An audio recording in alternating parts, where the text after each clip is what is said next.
So the first regulatory body I want us to look at is the Ministry of Works and Housing. How many of you know where the Ministry of Works and Housing, their office? Who knows? Feel free to unmute and tell us where their office is located.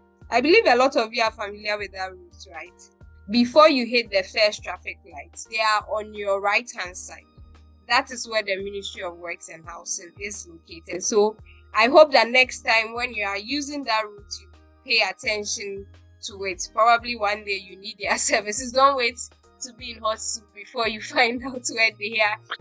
For a regulatory body like this, their key responsibilities lie within formulating policies related to housing and urban development.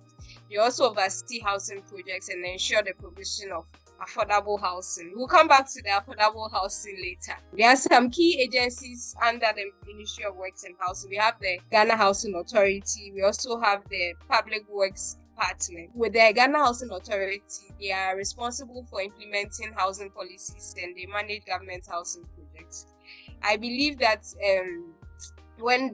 during that time where there was a lot of hula balloon around the cathedral project, where a lot of the government houses had to be pulled down. Yes, they were probably one of the authorities that were part of that discussion.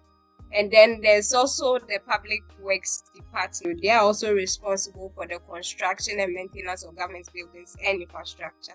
So next time you see a government building in a very bad state, you know where to pass your concerns to or where to write to. So the second regulatory body is the Ministry of Lands and Natural Resources. It's on the opposite side of the works and housing. Lands and natural resources will be on your right, and the housing and working will be on your left. I know this regulatory body has been under intense pressure, especially because of Galamsey. All this exploitation of lands and all that has come to them. River product, pollution of the river bodies, it all falls within their territory. So what they do is they oversee land administration. They are supposed to ensure sustainable land use and how we manage our natural resources. Even when Ghana discovered lithium, so when the whole agreement around how lithium should be mined in Ghana, when they gave the contract to an Australian company, it all fell within the Ministry of Lands and Natural Resources. So we had the minister speaking several times. He had to talk a lot about how the lithium mining was going to be done. So we have some agencies under them, which is the Land Commission. Yeah, so they manage public land registration and issuance of land titles. And also there's the Office of the Administrator of Stool Lands. Oftentimes you'll be getting a letter from the Office of Administrator of Stool Lands. I have in my house, we've been getting the letter every year. We've been paying an amount. So if you are a property owner, note that this office really works, and it depends on the area you are in. You should be getting some letters from them. But by the way, has anyone received any letter of that sort? Have you seen one? Where we live is under TDC, so TDC brings the letters. Okay. Yeah, we pay to TDC. Okay, so the next one is the Ghana Real Estate Developers Association. So one of their key responsibilities is to represent, of course, the interest of real estate developers in Ghana, to promote best practices and liaise with government on industry-related issues. So this association is supposed to champion the needs of real estate developers or companies like Media GH, to show us the way when it comes to best practices and to be the face-off with government when it comes to issues in the industry. The next one is our very powerful metropolitans, municipal and district assemblies. As for these people, we can't run away from them. So even though their work is broad, part of their responsibility too has to do with real estate. So in all areas of urban planning, zoning, building permits, property taxation collection, enforcing the building codes, as our last speaker Gideon made us understand, and then the regulations within that space. Now the next one is the Environmental Protection Agency, EPA. They are supposed to ensure that real estate developers comply with environmental regulations. So they are very key about compliance when it comes to real estate. So they occasionally conduct like environmental impact assessments, and they promote sustainable development practices. Then another regulatory body that affects real estate is the Ghana Revenue Authority. So GRA too, we already know their work is broad, but a part of what they do also is around collecting taxes like related to real estate transactions, so property taxes, capital gains taxes, and stamp duty. So I know Media GH, we are very compliant. We pay our taxes to GRA, and that's how like people within that space too ought to like be compliant and pay such taxes. So if you are planning to come into the real estate space or even land space, be mindful of such regulatory bodies. Now the next one is the National Development Planning Commission. So their responsibility is they are supposed to coordinate and oversee national development plans, so including urban development and then land use like planning. This particular like regulatory body brings me a lot of stories. So the Town and Country Planning Department. So I remember it's probably what we also call in those times Town Council. So we had a neighbor who was a Fanti. She was an elderly woman. She couldn't speak much English. In fact, she couldn't really speak English. She wasn't literate. But she and the husband had been there for long. She had grandchildren and even some of her in-laws living with her. And so during those times, they used to like give you spot fines, or maybe they invite you to their office or give you a letter or something of that sort. So apparently some of these like town council people came to her house, and then her house was bushy, and then they told her immediately they noticed she came out, they said Mami Bodi, and then instead of the woman mentioning her name, she said Pacho Meadow. So she could right away, she could tell why they had like come to her, and instead of her mentioning her name for out of fear, she was telling them that, see, you don't need my name, I'll be compliant and I'm going to read and do the right thing. So see, do not wait to get to hot waters, and then if they ask you that Mami Bodi, you say Medo. Now you ought to like do know that these institutions are responsible for this, and then when it's time and you need to be compliant or you need to see them to do the right thing, go ahead and see them. So for the Town and Country Planning Department, they are responsible for developing and implementing spatial planning policies, preparing layout plans for urban and rural areas, and ensuring orderly development. It ought to be the case, but as to if like these plannings are done well, we leave that answer to another day, but that's supposed to be the case, and we have regulatory bodies like these who are supposed to champion that. So the next one is the Survey and Mapping Division. They're also responsible for conducting land surveys, producing maps, and maintaining geospatial data for accurate land registration and development planning.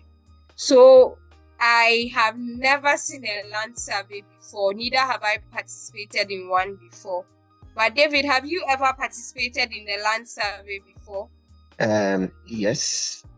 So we have community mapping, and then we have land survey. So they come in different volumes and then divisions. The one that we are most familiar with is when somebody gets to attain the coordinates of your land.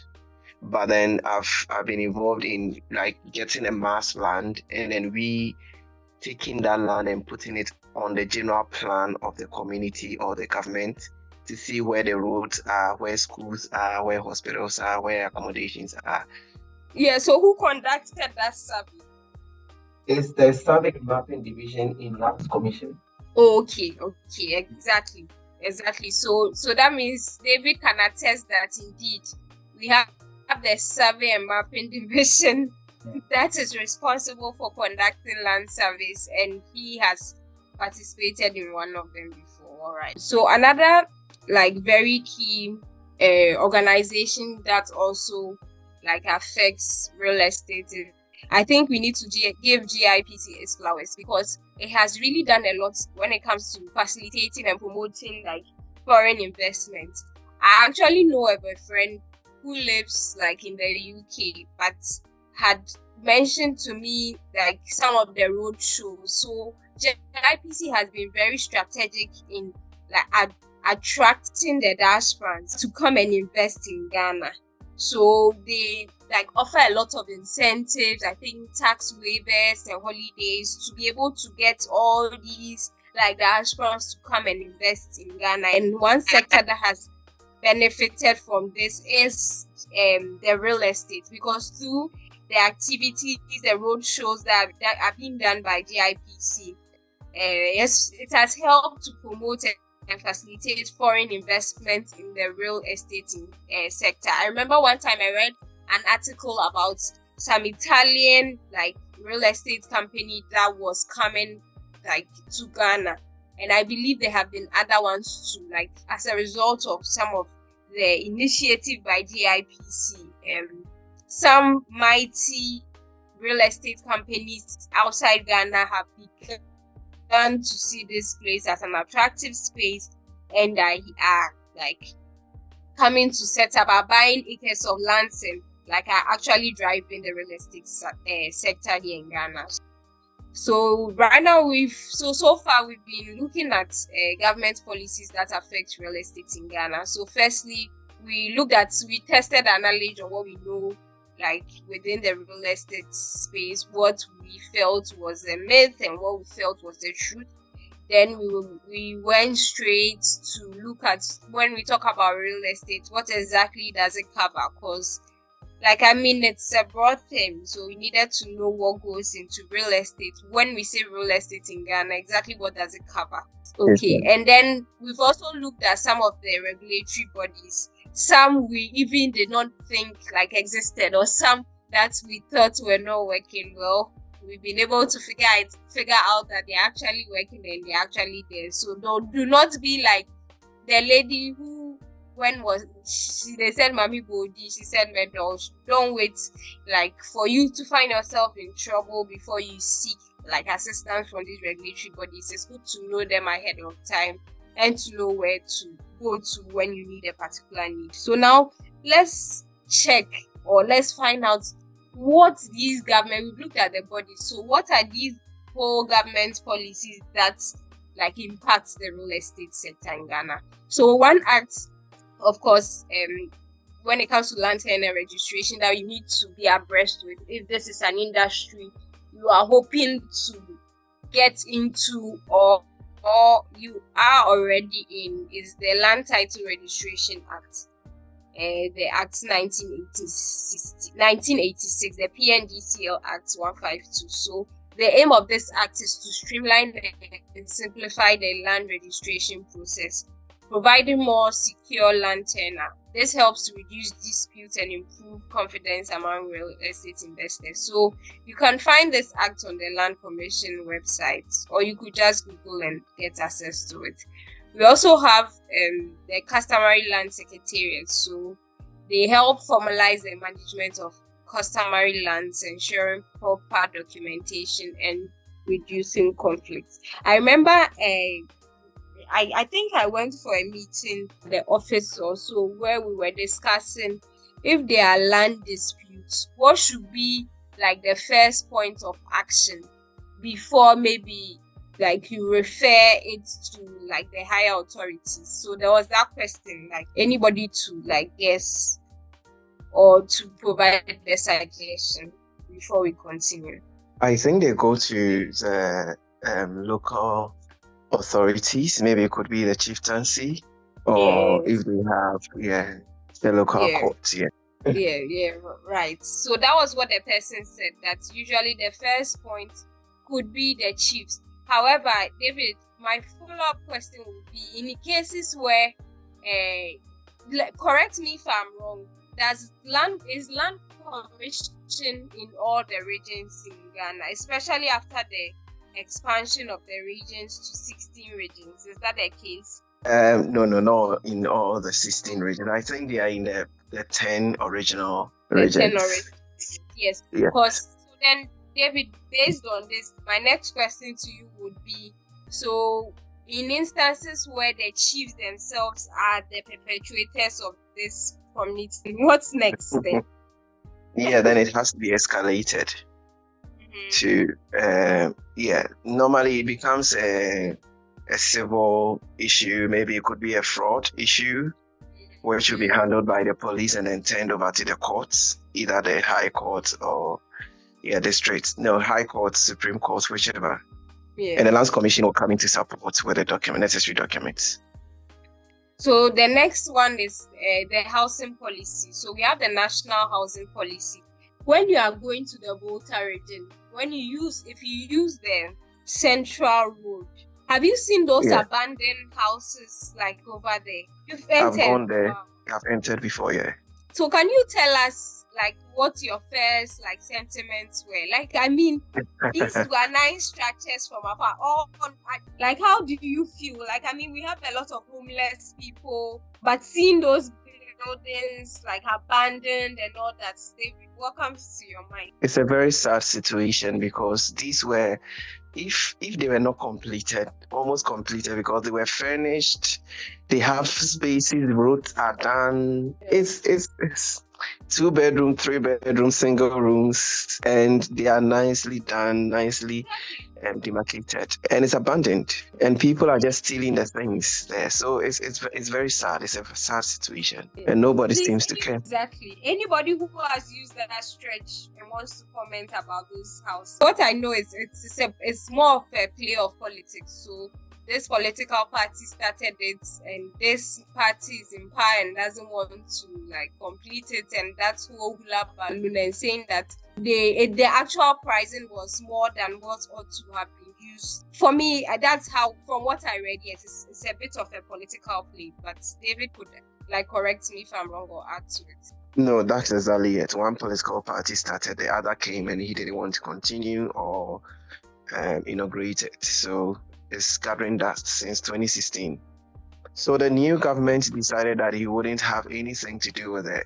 So he shut the whole project down. The completed buildings are still standing, sitting there, furnished. Nobody really cares. Nobody's living in them. It's just there. So the reason why I drew our attention to that building project is because we are supposed to have a national housing policy. Like, that's supposed to govern stuff like that. So if you have a policy which outlines government strategy to address housing deficits, which those buildings should be able to address, then you shouldn't have an issue where like party A comes and is unwilling to finish it. If these like housing policies are really strong and they work, and the whole idea around these housing policies is supposed to encourage a lot of public-private partnerships. So if you check the contracting, like they had like a lot of the whole project was a public-private partnerships. So PPPs are supposed to achieve that. But if like I'm a private venture and I see the fate of like my fellow private colleague who enters into such PPPs and that's the results, then it may deter me. But then that's supposed to encourage private like public-private partnerships. Well, by the way, we have a government agency that's responsible for a lot of this housing, this affordable housing. I don't know how many of you have heard about the state housing. Yes, so the State Housing Corporation, they have an active website and all that. You can check them out. They are supposed to be responsible for the affordable housing project. But my sister, it is when you go to their website that you understand, my brother or my sister, it's when you go to their website that you realize that affordable is a relative word. Because, in fact, when I saw the flyer, some of the houses are not affordable at all. They aren't like houses that young people who just came out of national. Now, the next one is the tax policy. So, we have property tax. There's also like the real estate investment trust tax incentive. So as property owners, you're supposed to pay annual property taxes. But well, as to if there has been effective collection, we leave that to GRA because GRA is supposed to collect those property taxes. And then there's also the real estate investment trust tax incentive, which is supposed to help like promote investment in real estate. So government is using such tax incentives to draw or encourage like more investment within like that space.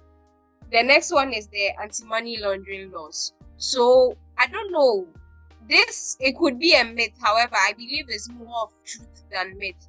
There has been a lot of claims that people who do a lot of fraud or engage in a lot of anti-money laundering like to invest in real estate. David, am I lying or it happens? It so happens. No. It's very true. Yeah, because it's easy to watch money through that. So yes, and apparently I'm also told that sometimes some of the monies that come, you are not able to travel with them.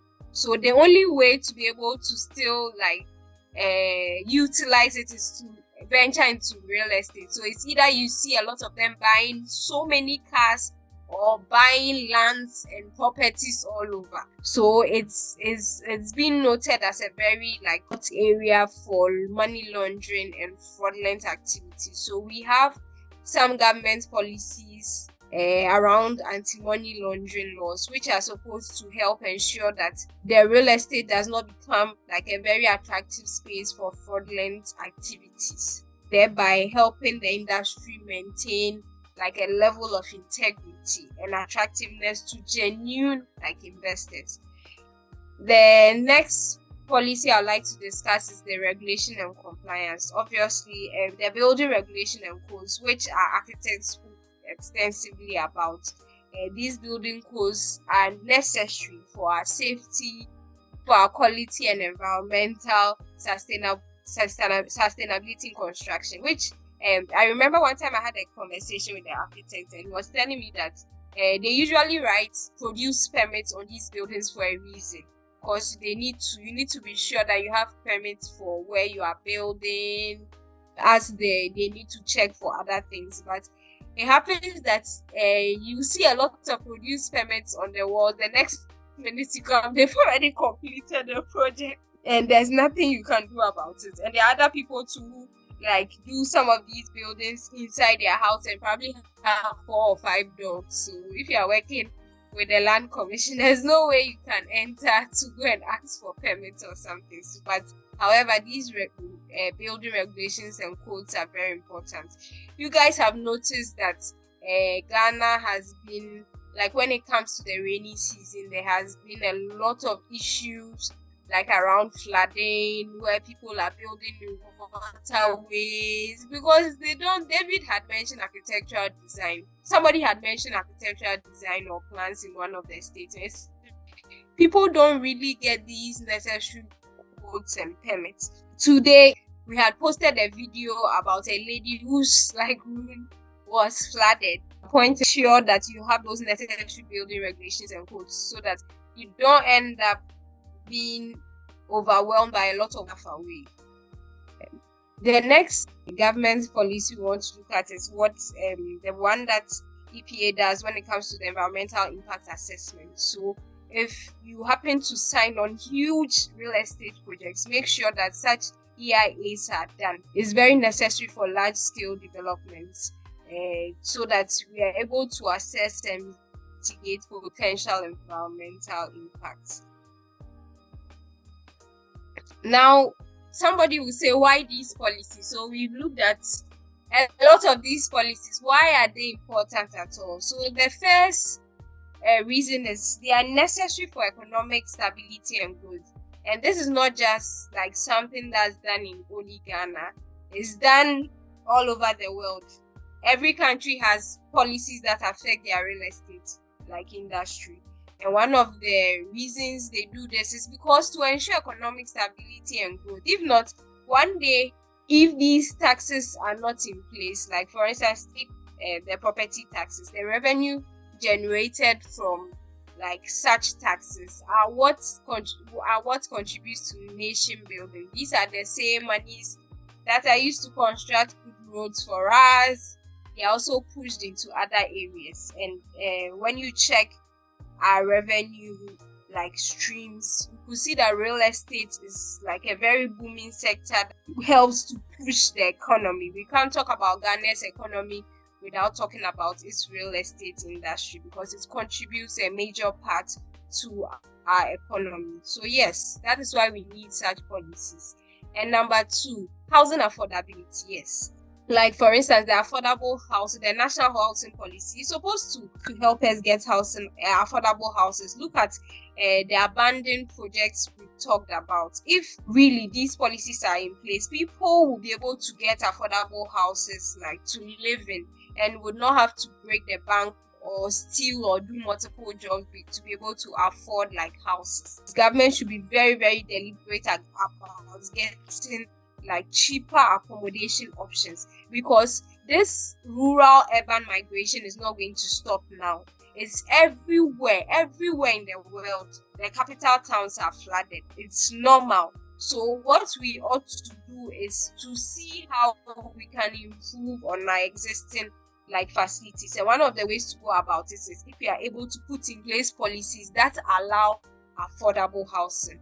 Now, the next reason why we need these policies is because for proper urban planning and sustainable development, which brings me back to what Romeo said in his statement. Yes, there ought to be, Ghana needs to have very proper planning, especially like when it comes to our cities. Like, there are times that you go to an area, you'll be walking and you think that your next turn leads to like it's supposed to lead to a street, and you turn only to find out that it's someone's gate and there's no way through. How many of you has that happened to? Then you have to now turn around and go and use another route, knowing that they ought not to have put that structure there, but because no one really is checking, they are able to like do such planning. But if we have these policies in place, they are really strict and enforced, we'll be able to we'll love our cities, these plannings, and we'll have sustainable, or what they call smart cities. We would have these smart cities. The next reason why these policies are necessary is because of environmental protection.